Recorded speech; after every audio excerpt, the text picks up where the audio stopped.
नमस्कार, मैं doctor Rajesh Kishnani dental surgeon हूँ अपोलो हॉस्पिटल में। बेसिकली मैं एमडीएस हूँ इन ब्रांच ऑफ ऑर्थोडोंटिक्स।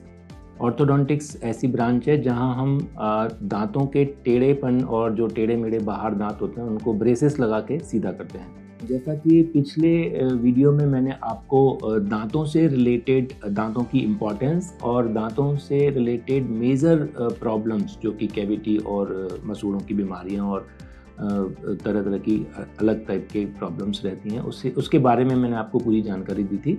आज मैं आपको अब ये बताने वाला हूँ कि एक्चुअली कैसे हम रोकथाम कर सकते हैं दांतों से रिलेटेड कैविटीज़ का, कीड़े लगने का और मसूड़ों की बीमारियों का सिर्फ प्रॉपर ब्रशिंग से, जिसे कि हम बहुत ज़्यादा निगलेक्ट करते हैं। हम या तो इसे बहुत सीरियस लेके और गलत तरीके से ब्रश करते हैं, बहुत बार ब्रश करते हैं, ज़्यादा टाइम के लिए ब्रश करते हैं, क्योंकि हमें कॉन्सेप्ट नहीं है कि how to brush your teeth to maintain the proper oral hygiene, to prevent the diseases which is connected with the cavities like cavities and the other gums diseases. So basically मुझे ऐसा लगता है कि कई बार हमें पता नहीं होता कि हमें ब्रश करना कैसे है, हमें ब्रश में क्या ऐसी चीज़ें हैं जो ध्यान देनी चाहिए। और मैं आपको विश्वास दिलाता हूँ कि अगर आप प्रॉपर ब्रश 2 टाइम दिन में करते हैं, लेकिन अगर प्रॉपर ब्रश करते हैं तो आपकी डेंटल डिसीज़ेज़ जो कि कीड़ा लगना या मसूड़ों की बीमारियां, ये आप बहुत हद तक रोक सकते हैं खुद ही घर के केयर से।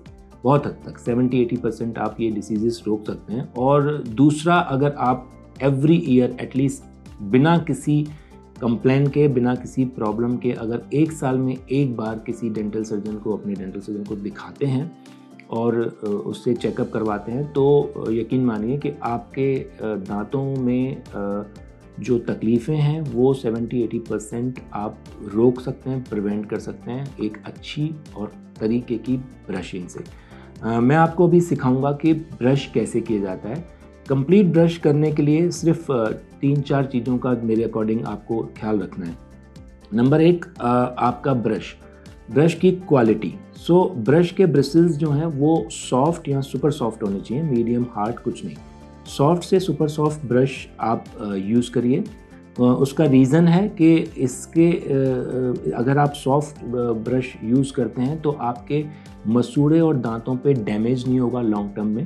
और जब आप ब्रश करते हैं तो ब्रश को आपको मसूड़ों के ऊपर से स्टार्ट करना पड़ता है, तो ये सॉफ्ट ब्रिसल्स जो हैं वो मसूड़ों की मसाज करेंगे, उसको हर्ट नहीं करेंगे। So this is the importance we should use the soft brush or super soft brushes. Number 1. Number 2, direction should be up and down. मैं आपको भी डेमो दूंगा कि किस तरह से आपको अप एंड डाउन डायरेक्शन रखना है ब्रशिंग करते समय। तो दूसरी इम्पॉर्टेंट बात है ब्रशिंग की डायरेक्शन क्या होनी चाहिए। थर्ड इम्पॉर्टेंट बात है कि आप ब्रश कब बदलते हैं।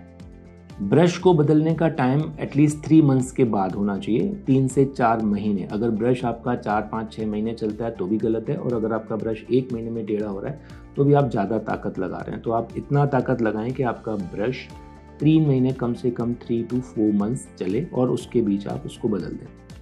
और लास्ट ये है कि आप एक अच्छा टूथपेस्ट करें, दानेदार मंजन वगैरह से बचें, और एक अच्छा कोई भी टूथपेस्ट ठीक रहेगा। और दिन में 2 टाइम एटलीस्ट ब्रश करें। रात का ब्रश बहुत इंपॉर्टेंट है, क्योंकि हम रात में सब कुछ खा पी के और सो जाते हैं, और वो खाना या कुछ भी लिक्विड आपके दांतों में जमा रहता है पूरी रात, और वो सबसे ज़्यादा नुकसानदायक होता है।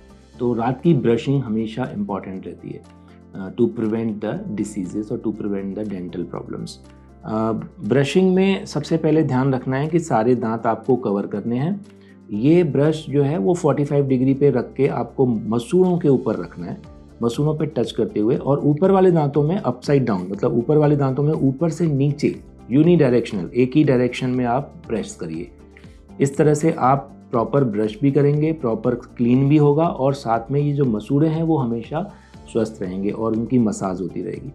और नीचे वाले दांतों में आप उल्टा करें, नीचे से ऊपर वापस 45 डिग्री पे ब्रश रखिए, मसूड़ों के ऊपर रखिए, और एक ही डायरेक्शन में नीचे से ऊपर नीचे वाले दांतों के लिए, और ऊपर से नीचे ऊपर वाले दांतों के लिए। इस तरह से आप 7-8 स्ट्रोक यहाँ लगाएं, फिर यहाँ लगाएं, पूरा 2-3 कवर इससे हो जाते हैं एक बार में दांत। इस तरह से आप मैनेज करके पूरे दांत लास्ट तक करेंगे।